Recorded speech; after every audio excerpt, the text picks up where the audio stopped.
welcome to a Mixy Daily.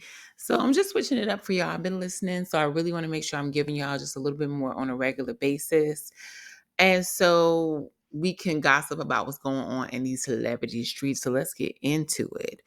So it looks like Kim Zolciak and Kroy Bierman are again divorcing. Are we really, really shocked by this, y'all? Let's be honest. We know last month Kim filed for divorce in a very Drew Ralph-like fashion. I don't know what's going on with these two. And then they pulled back from the divorce and that they had gone to church and prayed about it, and they decided to keep their family together. Well, it looks like that only lasted about 4 weeks because Kroy went back to the courthouse and said, I am done for the second time.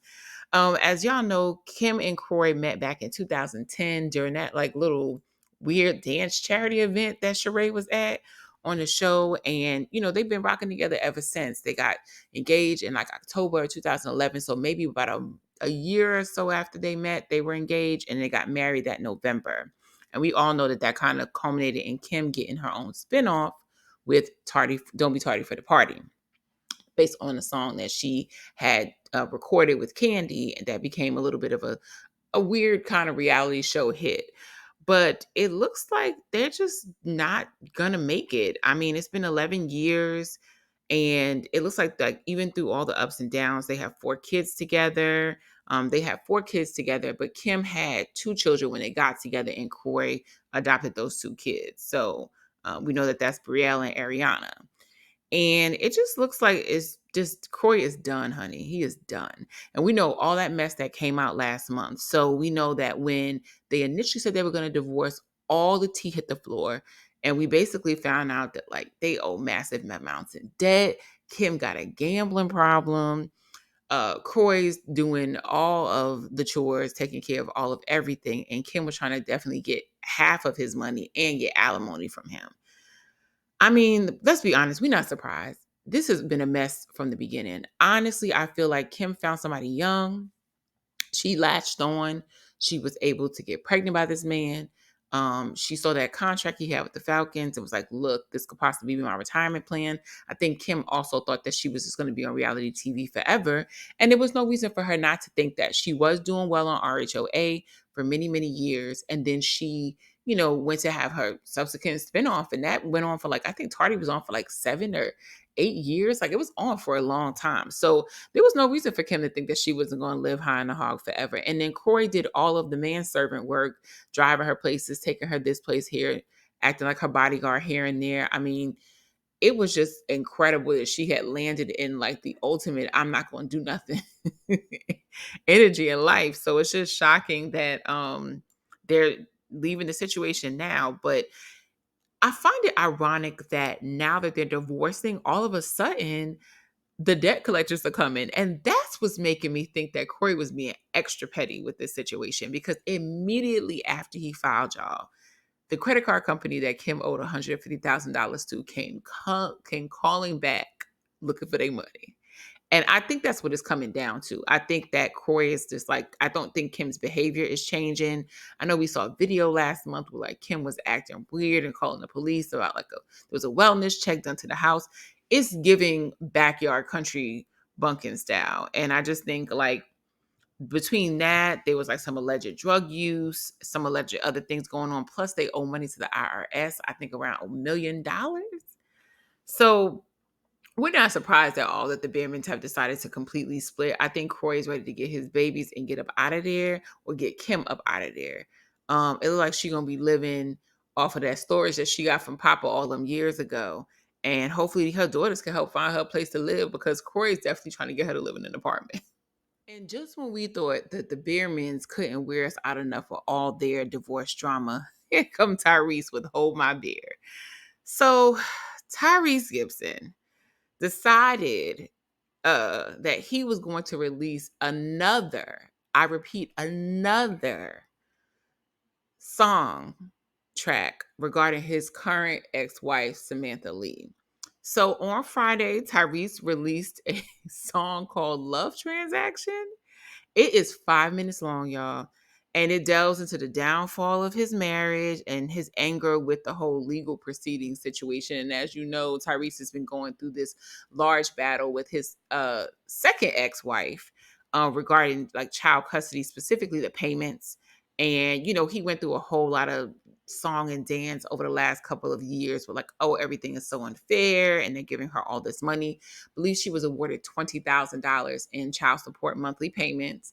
And Tyrese has been not letting us and her forget it ever since.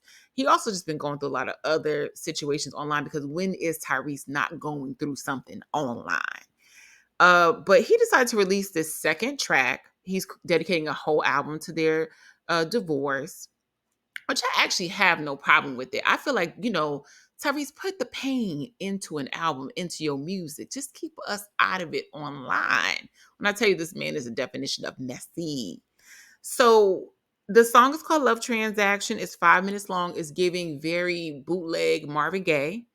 And I'm just gonna read some of the lyrics to y'all from the song. So the song, one of the lyrics is flying high and everything until you took the wind from beneath my wings. Though that love shouldn't cost a thing, so why must I pay all these lawyer fees? Need a resolution. Was it an illusion? Can't get no satisfaction.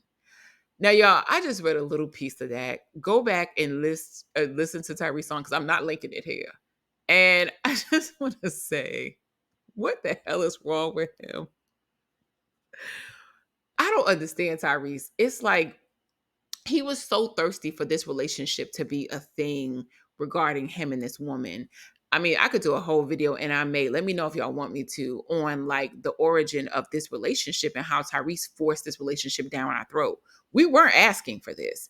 And we honestly did not really care about Tyrese getting married. He would have had a very normal, probably nonchalant married life had he not tried to force this down our throat under the emphasis of Black love every 5 minutes. We never cared that he got married. We did not care that he was married. We did not care about this situation, but Tyrese continued to stuff this relationship down our throat every 5 minutes to let us know. It started to become more of him trying to commercialize their Black love situation than it did about him actually caring about that relationship, in my opinion.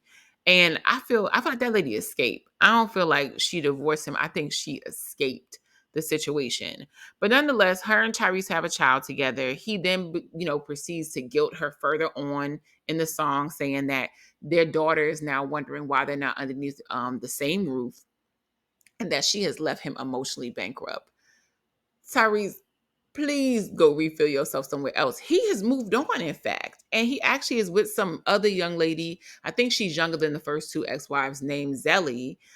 They don't have a serious relationship. I think they both have a kid together. And I think he recently just said they celebrated like 3 years together. So while he's back here, Tyrese, is it over the child support?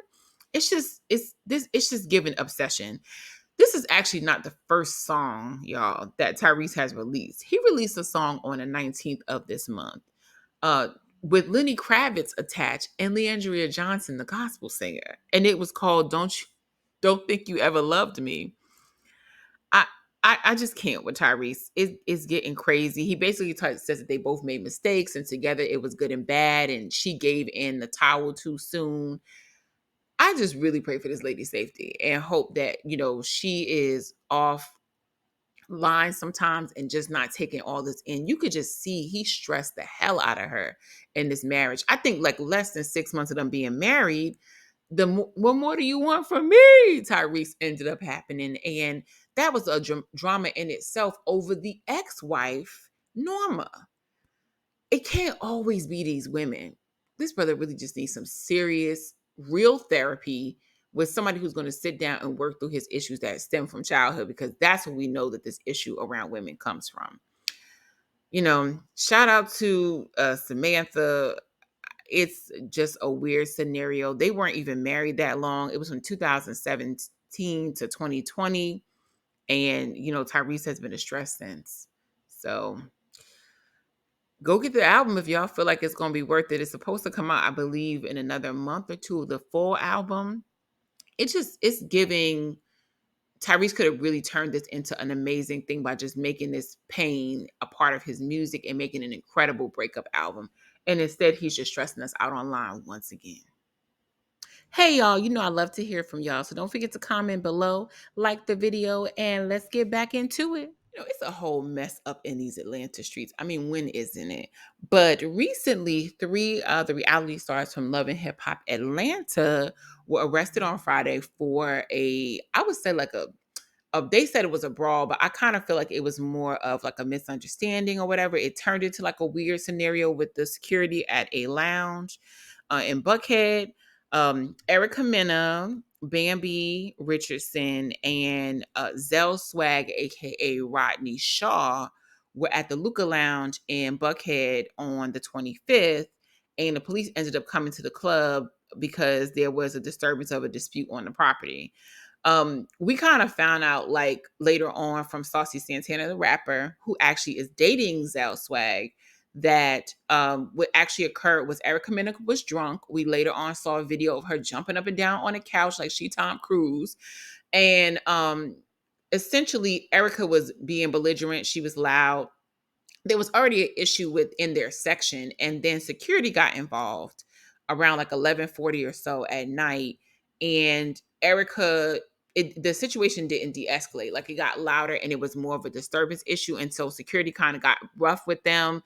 From what Saucy Santana told us, essentially Zell was in it to defend the girls because it wasn't really Bambi. It was more Erica. And it was like, her not backing down per usual. She fought her baby father. And so they got involved. Bambi was kind of just in the mix, and then Zell was trying to defend the girls, and it turned into like more of a back and forth with them. And they believe the security had sort of suppressed them on the floor or whatever. It just got weird and aggressive. But the police came on site, honey. Fulton County sheriffs pulled up and took everybody to jail, except for Saucy Santana because he ran like low end. As soon as he saw them, honey, he jet booked up out of there. And they were all four were charged with like willful obstruction of law enforcement. Erica received like a simple battery charge, and she also received a battery against a police officer because Erica was hitting the cops, so she walked up out of there. So Saucy said that he, bailed his man out of jail, but he did explain that basically Erica was a bit too drunk, and it really wasn't Zell or Bambi that was the issue. He also said that Zell can't have no more friends because he ain't really with that. He got a career, he got stuff to do, and this is too messy for him. But I kind of want to talk to y'all a little bit more about like Mama D's response to the situation. So, Erica and Scrappy were obviously married and now divorced on the show. And Mama D just, per usual, has something to say immediately. She was loud and wrong and also doesn't know how to run down an internet address. But she initially responded to the situation saying that, this was karma for Bambi because Bambi had just served her with some paperwork and she was upset with that. And apparently via Carly Red. So who knew? But that she felt like this was her karma for serving her with some paperwork and that, just trying to tell her business behind one of them old wood panel houses. Mama D definitely was sitting in somebody's trailer when she made this conversation happen. But essentially just kind of getting in the mix and in the business where it really wasn't hers. Just to be wrong a few hours later when Saucy Santana came out and basically said what actually happened, that Bambi wasn't involved in the melee. She was just kind of collateral damage. And essentially it was really Erica that was causing the issue. She then came back out to say that she empowers all Black women, and she didn't necessarily mean to like attack Bambi, but she just wanted to let y'all know that she knows it's WWW and not WW, and that she feels like Bambi needs to choose better friends because at the end of the day, she has kids and Bambi is a good mom. I do not understand mothers who really just want to date their sons because that's really what the situation is with Mama D. Man, we never needed your chime in on this. You had no insight as to what was going on. You felt this was a great moment to try to downplay your ex-daughter-in-law and come for her. Like, this is the real life situation of this lady. And essentially, she wasn't even involved in the mix in the way that you thought. You were loud and wrong again. Bambi is like no longer married to your son in this capacity. Like, ma'am, get it together. You have to, spend many years outside of this show. If Love and Hip Hop was canceled tomorrow, you have to spend a lot of years being the grandparent to these grandkids and dealing with this woman in your life. Why are you on the internet bashing her about something that you're not even quite sure about on top of that? And not well articulated on top of that. So I just feel like Mama D is just weird when it comes to Scrappy, and we could get into that on another time as well. She was like that when he was with Erica.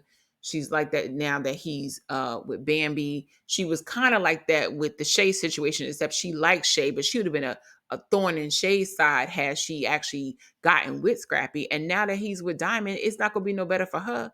So I'm gonna need Mama D to get a whole life out here, minding her full business, letting this young man live his life. I was so saddened when Scrappy broke down with last season or whatever about how stressful she has been in his life in marriage and relationship situations. She's not the only problem in those situations, but the way she brought him up, the value system that he keeps when it comes to just not being great in relationships and then jumping to the next woman and not fully healing. And then the relationship issues he has about around women and what he saw as a younger man dealing with her as a mom has damaged him in a lot of ways that no matter who he gets with, whether she's a fan favorite or not, is just destroying how he's able to maintain a relationship as a grown adult.